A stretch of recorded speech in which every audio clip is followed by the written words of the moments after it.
Zoila Frausto, for Bellator's first women's champion, extensive MMA career, extensive kickboxing career, and you're going to compete this coming January in LA for Glory.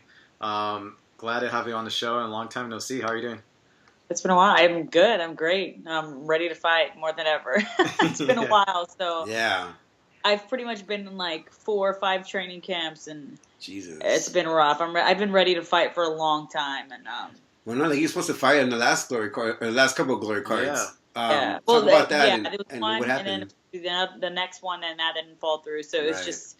it's just one right after another. Things happen, and we got injured, right? Yeah, the first one. Okay. Yeah. But now I'm more than ready to go. So Yeah. I just can't wait to get in there, and it's been so long. Well, it feels like it's been so long. Right. Yeah. My last fight was in February. That was MMA, and then right before that was Muay Thai, and that was I think in December. So, jeez. Yeah, I want to fight regularly, but it hasn't worked out that way. Yeah. So. And you were scheduled for the was it this weekend's card, or where were you scheduled to fight originally? Like this late the last time. The last one, no, the last one. Yeah, well, they were trying to get me on that Germany card because the girls from Germany, right? Yeah. But for whatever reason, she couldn't fight that day, so they pushed it to this LA card, which was like, I was like, okay, that's fine. I mean, you don't want to fight in Germany, okay? Yeah. Well, come over here, we'll fight here. So. Yeah. Now I know you're a Cali girl, but like you're not an LA girl. But is it a lot of pressure? Fighting in your home state, considering that long layoff. I don't think so. I mean, people like to talk about like ring rust or cage rust or whatever the hell, and I think it's just the way you prepare. You know, the way you spar, just everything that you do mentally, physically, emotionally to come up to the fight. Right. It's just the way that it is. You know, a fight's a fight, and I mean, I would like to say, or not like to say, but I think ring rust, trying to say that is just an excuse, because I've had really long layoffs. Yeah. And, this isn't that long. Yeah. And I don't like to use that as an excuse. You right. know, it's just the way you get prepared. And yeah. And was Graf? Well, that's how you pronounce her last name, correct? It's Graf. Oh, yeah, I'm assuming, right? Yeah, it's like that. So yeah. Was she on your radar at all? Have you seen that much of her? Is this just somebody that Glory was like, hey, we have this girl for you, and you're like, well, sure. No, she was in the tournament. She had already fought. Yeah. Was she on your radar though? Gladstone. And I fought Jessica Gladstone too, but in Muay Thai. So it was just a fight that they wanted to put together. So they were like, okay, well, we originally wanted to put it together, so we're going to put it together. Mm-hmm. They couldn't do it in Germany or Denver, so they're like, okay, well, we'll do it in LA. And so I was like, hell yeah, I have no problem. She has like 30 kickboxing fights, and I have like 4. So I'm like, I don't care. I'll fight anybody, like it's exactly the same way I started my MMA career, Girls had years of experience on me. I was just far more athletic, and I wanted it a lot more. So I did pretty well to begin with. Yeah, because she last competed, I think it was Glory 33, she lost via decision. Talk about your training camp and how you're preparing to fight one Danielle. It's good. I'm getting up really early, and that sucks. I'm doing a lot. I'm doing a lot more like strength conditioning, because I kind of took that away. Yeah. My last MMA fights, because I was trying to drop a lot of weight, so I stopped with that. But that pretty much just made my body brittle. I didn't have as much like pop to my punches or kicks, and I got hurt a lot doing that. So I'm doing that a lot more. I'm doing that 5 days a week right now. And then as soon as I start to get closer, I'll cut down to 3 days, 2 days. On top of that, I do a lot of technical sparring with all the guys that we have. There's Kevin Ross, Gaston Bolanos, Eddie, Abasolo, Diego Llamas, Mariana Llamas. We have so many like really good high level kickboxers, and I work with them, not just kickboxers, but Muay Thai fighters. So and I work with them every single day, and I'm just improving a lot really fast, and I have been since I've been at CSA. So it's just it's a really good place for me to be, and I can't wait to fight. So. Yeah, and when did you start your training camp for this fight? Is it since you do dabble in both MMA and kickboxing, do you start at different times? Do you like these a little bit better because you only could just focus on one thing instead of like having to grab everything? For me, I feel like I've been in camp like this entire, because I've been fight after fight. But I wouldn't say it took a little bit of time, but I kind of, like every weekend, I'll give myself a little time off and just kind of not think so much about fighting because I feel like I've been in camp, So, but I kind of started. I knew I was going to be fighting her about a month ago, so I started then. But like I said, I've been in camp this entire time pretty much. Yeah. So. I like, depending on the weight class that I fight in, I like to start either 12 weeks or 8 weeks out. 4 weeks, I'll take a short notice fight if that ever comes up, but that hasn't come up. Yeah. So it just really depends. To me, it doesn't matter.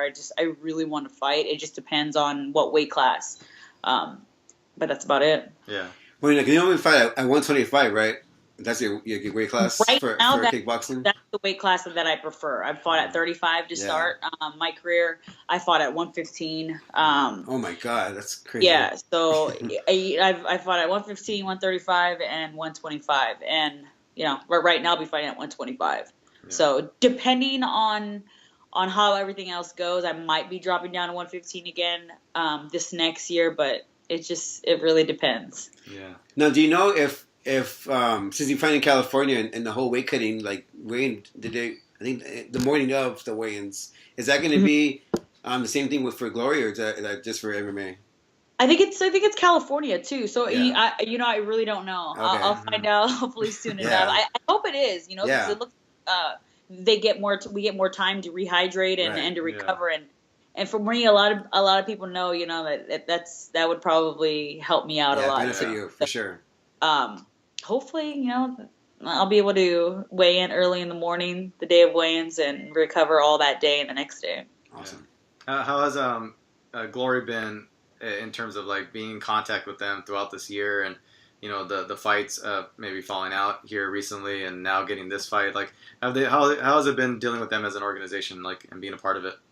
I mean, they've been really good. To me. I haven't really conversated with them too much. It's usually like my coach or my manager, so I don't deal with them too much. Yeah. But when I was there, they treated me very well. When I went to their show in LA when they announced like all the girls that they were bringing in, so they treat me good, and that always feels nice when a promotion does that. So it was nice. Are you able to fight elsewhere while still being contracted with Glory, or are you exclusive to Glory?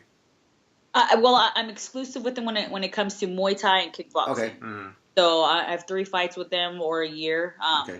Like when I fight this fight, January 20th, time. I do have a UFC out clause with them. So, if that happens to happen, then, then I go. Other than that, I can fight MMA any other time. Okay. Which is nice for me too, because that's what I really wanted to do, to stay busy. Right. So, I just have to tell them ahead of time, or if they don't have me booked on a fight, then, I can go and fight MMA anytime. So right after this Glory fight, if they don't book me right away, I'm going to fight MMA like right away. I want to fight in February or March. Ooh. So I would like to stay really active this year. Cool. So that's the plan. Yeah. What's the extent of your contract? Is it like a multi-fight? Is it like just fight by fight? Is it like a year, 2 years? It's 3 fights and or a year. 3 fights or a year, yeah. Oh, okay, cool. Well, no, like, I'm not being active. It must be hard financially. Have you been, like, doing, like, appearances or, like, teaching to kind of... I teach, Okay. I used to work... When I first started, I worked a lot, and that helped me out an awful lot. But but now that I'm trying to fight and I'm not getting any younger, so... I want to try to put as much time as I possibly can into training and to getting better. So the last years that I have left, I can make a really big splash again. So the only thing that I'm doing right now is just teaching, and that's about it. Yeah. So I mean, if I'm really in need, then I'll go back to work. But my coach and manager don't like that idea because, like I said, it'll take a lot of time away from the time I to invest in this, Right. So it's been difficult, the way I started to where I am now, because I mean I was working full time then, you know, when I started, and I got to the top working, you know, and I was making a really good living too as well. So to come from that and then to finally, you know, reach the top, you know, of the world and to not get paid nearly as much as I was getting paid at first, it's mind boggling. It's a little weird, and it's a struggle. It's definitely a struggle, especially having come from Ohio and, you know, leaving everything behind. I initially left Fresno to go to Ohio to make one of the biggest mistakes that I've ever made. And then I left everything behind in Ohio, and I had nothing to show for it, you know? So that was me being stubborn and just wanting to come here, and, you know, I could start all over again, you know? Like I always did things for myself, and, you know, that's just me being stubborn. And, and here I am, you know, still trying to make it, still struggling because you know, I'm not getting paid nearly as much as I did when I started. So it's been difficult, but, you know, it's I'm still living my dream, you know, and that's what drives me. So I'm good for now. You know, the struggle makes it worthwhile. So exactly. Someone's getting punched in the face. A few girls are gonna get punched in the face. You know, on my way back to where I need to be. You know, so. I know you haven't been a part of Bellator for quite a while. What do you make of their women's divisions as of late, and the girls that are coming through, and how they're handling it, and the fact that Scott Coker actually runs it now and not Bjorn? How do you feel about that? You know, when I left, and that was one of the main reasons why I didn't sign with Bellator again, was I just Bjorn Rebney just rubbed me the wrong way. You know, like when I left, I was so just displeased with Bellator, you know.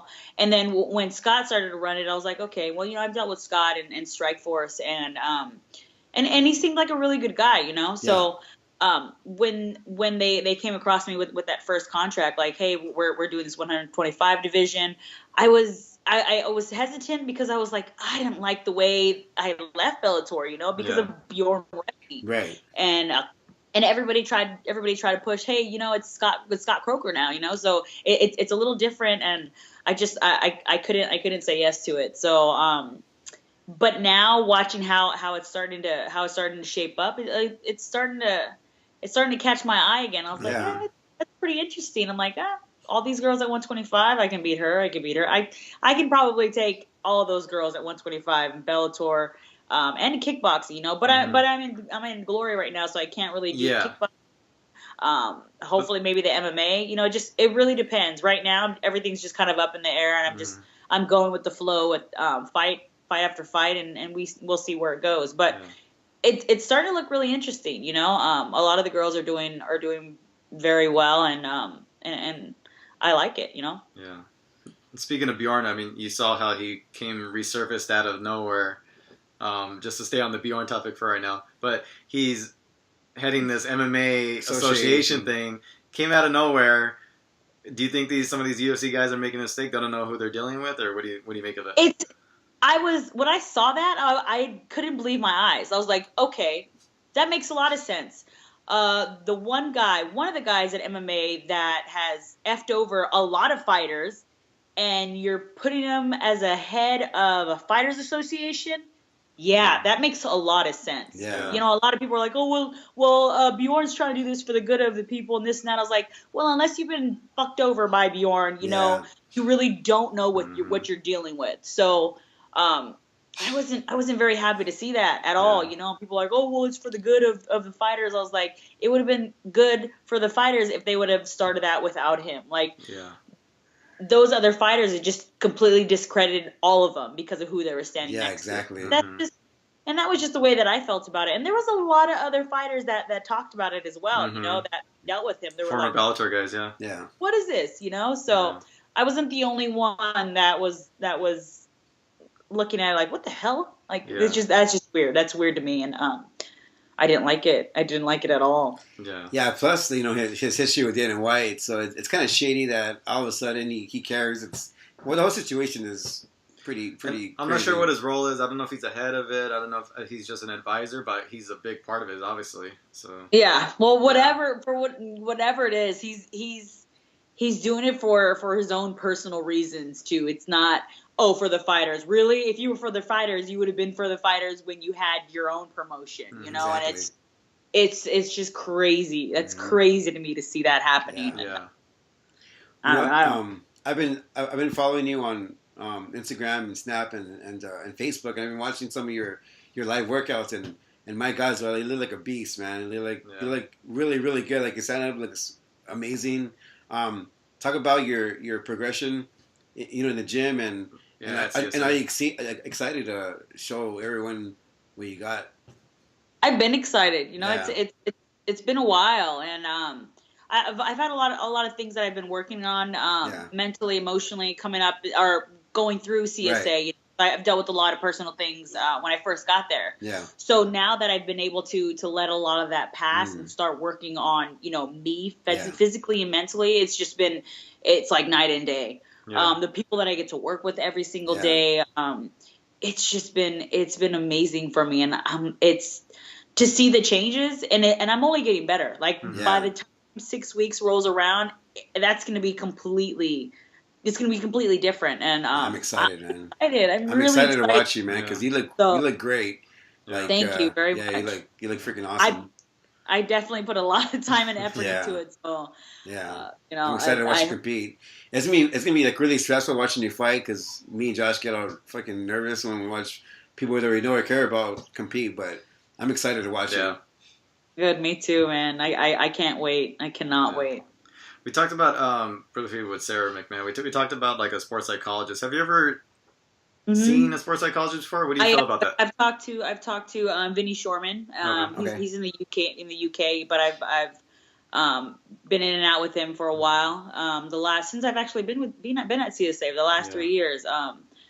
I'll be talking to him hopefully soon here as well, and just keeping in touch with them up into this Glory fight. So, but he usually helps when it comes to that. My coach, Kieran Fitzgibbons, is actually really good when it comes to like sports psychology as well. He's been in and around it for a while, and every fighter is different too. So, as far as like women go, we think differently than men. Definitely. Our whole mentality.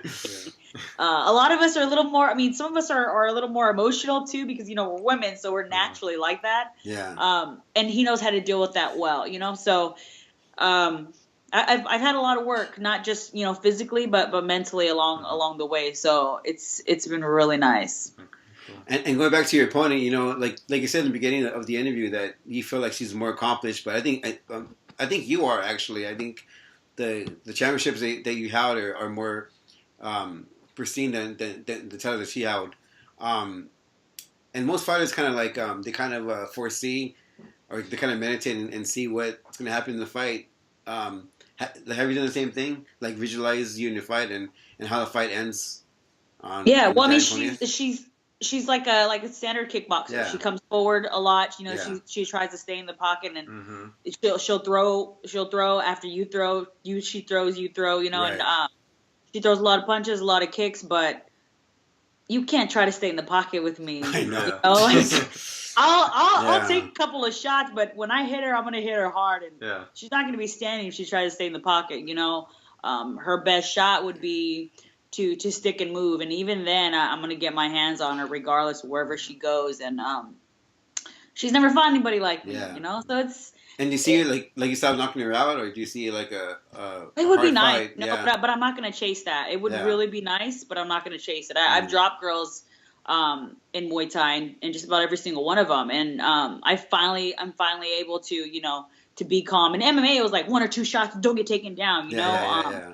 Now I'm starting to get comfortable throwing more than 2 shots, and really looking at my punches and just being a little more calm in there, not so emotional, because I am an emotional fighter, but I can take my time now a little more, and just with speed, it's just like butter when I hit somebody and they fall, and so I'm excited, man. I'm excited about it. Your legs are very intimidating, man. Well, Josh and I were hanging out with you for the. In Orange County when you came down there for Hollow Rock, but your legs are fucking killer, man. I'd be scared, dude. I'd be scared of you. I played soccer for years. I'd be scared of you kick for you. I track and field. I've lifted forever. They're just big. Not only that, but I've done so many like explosive sports that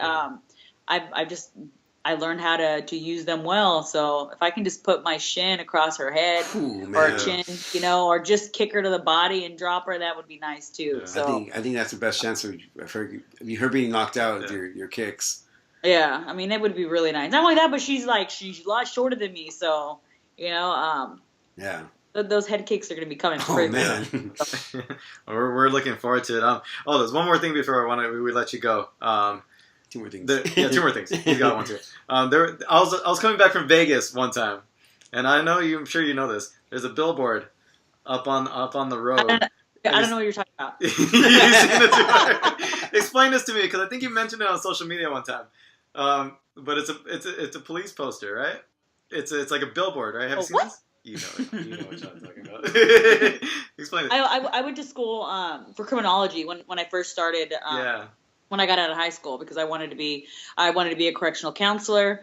So you know, I was going to school for a while, and they asked me, the school asked me if I wanted to do this commercial and do all these like promos for them. And I was like, yeah, of course, you know, and thinking nothing of it. And, you know, freaking 10 years later, they still show the damn commercials. They still have these billboards up everywhere. And I always get people sending me pictures and messages like, I was going to send like, you one. Are you going to be a cop? Are you going to be a cop? I'm like, oh, God, leave me alone already. How long was that ago? How long did you do that promos? It was at least 10 years ago. Wow. At least. 11, 12 years maybe. Yeah. It was like right out of high school when I started going to college. So that's crazy. Yeah. It's been a long time and they still have it up. I'm like, what the hell is this? Yes, it's on the road to Vegas. I've seen it. It's you and another police officer. It's for the promotion that they have there. And I looked at it. I was like, that's Zoila. That's Zoila right there. Yeah, it was pretty interesting. I wanted to bring it up to you. That's funny. And going back to MMA, I know your sister. I think we saw your sister compete at the last Bellator when we were there. How's everything with your sister, and does she have like a fight coming up pretty soon? She's good. She's really good. I think she's gonna be fighting in March for in Cage. Okay. So, but she's improving every day, just like me. She would like to fight a lot more, you know, but it just hasn't panned out that way. So, the last couple of fights that she took, both girls missed weight by like six pounds. So, the one before this last one she beat, but the last one, you know, she was beating her, and at the end of the fight, she just, you know, her weight, the girl's weight was obviously, she was a lot heavier, she was bigger, so as soon as she got reversed, it was over. So we were happy that Sarah got that win back for us, you know, and in the proper weight class. So it was nice, but she's doing really well, you know, improving every day. Her jiu-jitsu is by far just amazing now compared to. She's put a lot of time into it, you know. I'm more of a like speed, come forward, I'm gonna punch your face. And I have a lot of grappling as well, but she loves it so much more because she's just smooth and It must be harder like to corner her, you know. By far the hardest thing that I ever have to do is corner my sister. Just knowing that she's gonna, because I want to get in there. I'm like, no, I don't want her to fight them. I want to fight them. Like, yeah, exactly. Yeah, because we were like mock judging one of her fights in Bellator, and like we were right by her corner, and my God, you were scary, man.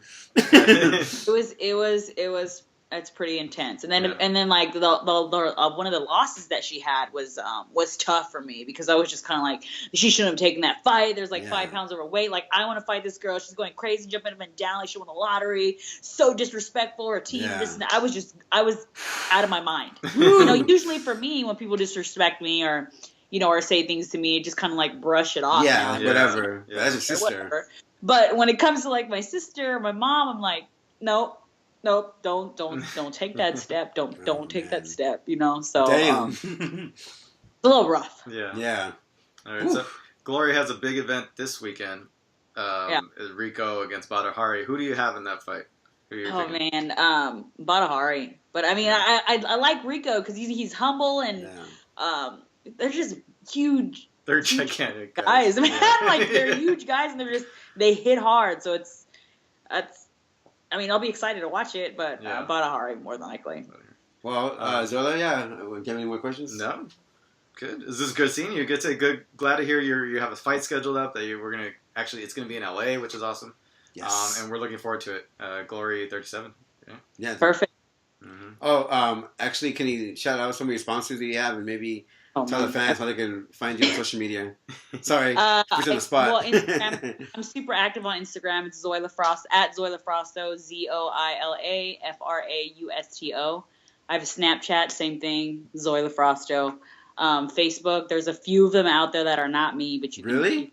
Wow. Yeah, I like That's checked and I was creepy. like, what the hell? Yeah, I have a fan page, and then there's the just my regular Facebook.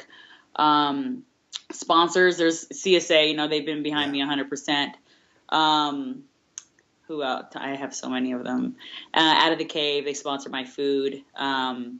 There's Kyle Sports, USA in Pleasanton. They take care of all my body stuff. NutriShop Dublin, Muay Thai Addict. And more. No, I'm gonna be missing some here, and it's so bad. You're gonna be wearing them in the ring. In the ring, anyway. Yeah, so don't miss that. Yeah, I'm trying to find out. I'm like, hold on a second. I know there's more here. Yeah. Damn it. I don't know how I would forget most of those. Yeah, for now, I don't know. That's it for now. We'll just edit this part to make it look good. Yeah. Yeah, make it all run smooth. Yeah, there you go. Well, Zoe, thanks for your time. We appreciate it, and good luck for training camp. And like, we're really pumped up to see you compete, man. And it's been a long time coming, so I'm excited to see you knock some chick out and see you progress. Hopefully, you win a title in either MMA or kickboxing. So that's definitely the plan for both, actually. You know, before I'm done. So dual champion. I think a few good years left. So I'm looking forward to it. All right, cool, man. Well, thanks for your time, and I know it's kind of late, but thank you for your time, and we appreciate it very much. And as hard as it can be for us to watch you compete, we're excited as well. Thank you very much. Appreciate it. All right, take care. All right. Bye-bye. Bye.